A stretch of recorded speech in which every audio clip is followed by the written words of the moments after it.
నాకు ఉప్పందింది ఏంటంటే 3 నెలల కింద ఇదే స్టేట్మెంట్ కేటీఆర్ ఇచ్చిండు దీని మీద ఏసీబీ మీరు దాని మీద ఎందుకు వేస్తలేరు అని అడిగిండు. నేను అదే అడుగుతున్నా, మీరు ఎందుకు వేయలే సార్? ఎందుకు చెప్పన్నా, కాళేశ్వరం మీద పట్టుకుంటే సిండికేట్ మొత్తం జైలుకుపోతుంది. ఓకే, సిండికేట్ అంటే కిషన్ రెడ్డి, బండి సంజయ్, కాంగ్రెస్ లో కొంతమంది నాయకులు, బీఆర్ఎస్ లో కొంతమంది అందరు జైలుకుపోతారు. సిండికేట్ కదులుతుంది.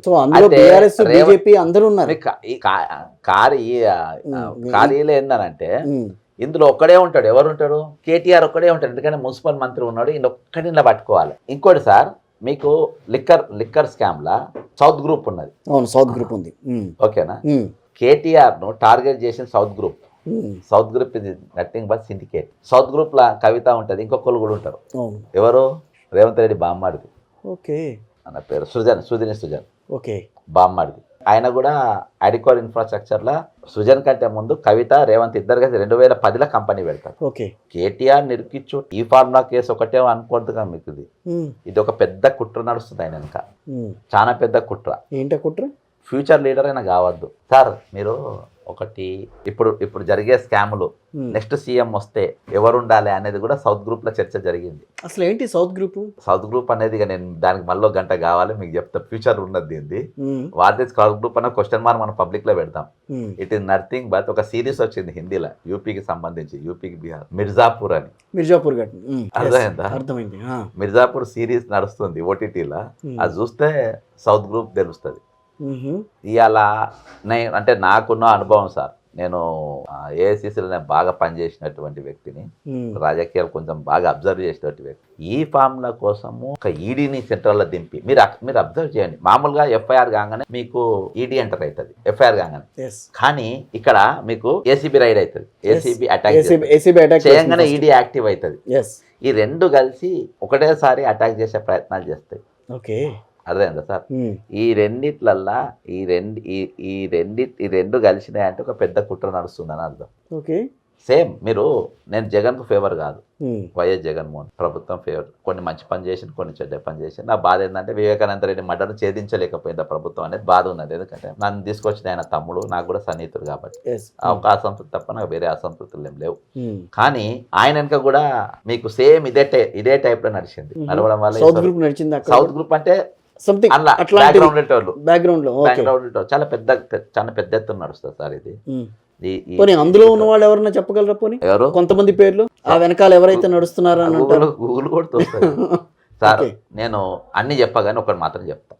కవితకు బెయిల్ ఇప్పించింది రేవంత్ రెడ్డి. చాలా కాంట్రవర్షియల్ అవుతుంది. అరే చెప్తున్నా కదా సార్, కవితకు బెయిల్ ఇప్పించింది రేవంత్ రెడ్డి. కవిత అరెస్ట్ అయ్యే 2 రోజుల ముందు ఆమెకు అలర్ట్ చేసింది కూడా రేవంత్ రెడ్డి. సార్ ఒకటి, మీరు ఫస్ట్ కంపెనీ వీళ్ళిద్దరు కలిసి పెట్టిన వ్యాపారం తెలుసా మీకు? తెలియదు. నగర విత్ డాక్యుమెంట్స్ ఉన్నాయి అవి. అడికోర్ ఇన్ఫ్రాస్ట్రక్చర్స్ ఇద్దరు కలిసి పెట్టారు. ఇద్దరు కవిత అండ్ రేవంత్ రెడ్డి పెట్టినాక మన ఇద్దరం చాలా రోజులు ఉంటే ఇబ్బంది అవుతుందని కవిత ప్లేస్ లో విందుల మందుల అని ఒక ఎన్ఆర్ఐని పెట్టింది. ఈయననేమో వీళ్ళ బామ్మర్ది సుజని సృజన్ పెట్టి. సుజని సృజన్ సౌత్ గ్రూప్ లో ఉన్నాడు. దీని వెనక ఇంకా చాలా మంది ఉంటారు. అదేనా సార్, ఇదన్నీ నడుస్తుంది.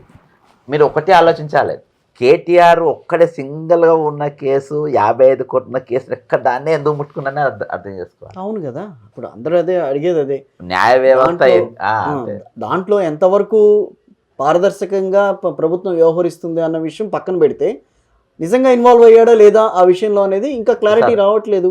అంతే. సో దాన్ని బేస్ చేసుకుని ఇంకా మిగతా ఏమన్నా ఉచ్చారణ బిగించే అవకాశం ఉంటుందా కేటీఆర్ చుట్టూ అని అంటే ఏమో అన్న ఆలోచన అయితే ఉంది. అందులోనే ఈడీ సార్. ఇప్పుడు నేను అందుకే నేను క్విడ్ ప్రో కిందకి వస్తుంది కదా, నేను అదే క్విడ్ ప్రో కేటీఆర్. ఎందుకంటే సార్ నేను కేటీఆర్ 1-to-1 కలిసిన. దేనికోసం కలిసిన అంటే హైదరాబాద్లో నష్టపరిహారం పైన చర్చ పెట్టమని ఒకరోజు ముందు ఈయన కలిసిన. బీజేపీ ఆఫీస్కి పోయినా, బీజేపీ అందరి ఇళ్లలో పోయి వాళ్ళకి ఇచ్చినప్పుడు ఆయన మాట్లాడిచ్చిండు ఎమ్మెల్సీతో. ఎవరో ఎమ్మెల్సీ రాజు అని ఎవరు సబ్జెక్ట్ మాట్లాడాడు. హైదరా అనేది అది పెద్ద సబ్జెక్టు. అయితే మాట్లాడాడు. నాకు అర్థమైంది ఏంటంటే ఈయన వెనుక 100% ఈయనకున్న గ్రూప్ ఉన్నది. కానీ ఈ సౌత్ గ్రూప్ రేపటి దినాన నేను చేసిన దొంగతనం దొరకకుండా తప్పించుకోనికి ఉండనికి అని చెప్పేసి ఆపోజిట్ వాళ్ళని కూడా నేనే తయారు చేసుకోవాలి అనే ఆలోచనతో సౌత్ గ్రూప్ ఉన్నది సార్. కాబట్టి వీళ్ళందరూ కలిసి ఈయన ఒక్కడే దొరికే దాంట్లోనే సూచిండ్రు, కరెక్ట్గా పట్టుకున్నారు. ఆ ఇన్ఫర్మేషన్ ఇచ్చింది కూడా ఇంటి దొంగలే. మీరు అబ్జర్వ్ చేయండి. ఇవన్నీ మరి ఎడిటింగ్ అయితే తెలియదు, నాకు తెలియదు కానీ వాస్తవం చెప్తున్నా. ఉమ్. కవిత పైన ఈడీ రైడ్ అయినప్పుడు కేటీఆర్ అంటాడు చేప కొట్టుకున్నట్టు కొట్టుకున్నాడు. మీరు అబ్జర్వ్, ఈడీ ఎవరితో గొడవ పట్టుకున్నాడు, ఢిల్లీకి పోయిండు, ఎన్ని చేయాలని చేసేసి. కానీ కేటీఆర్ మీద అటాక్ జరిగిన కవిత ఏడ కూడా సైలెంట్గా ఉంటాను, పరామర్శించుడు, రాజకీయం చేస్తుంది. ఓకే. ఫ్యూచరు ఇంట్లో అప్రమత్తంగా ఉండాల్సింది ఎవడంటే పబ్లిక్ ఉండాలి.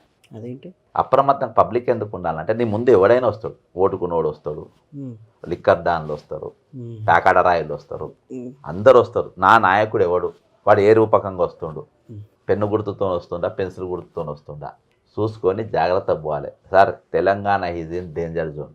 నాకు దీని భవిష్యత్తు స్పష్టంగా, ఎందుకంటే తెలంగాణ ఎవడు ఓన్ చేసుకుంటలేడు, ఇది నా రాష్ట్రం అని.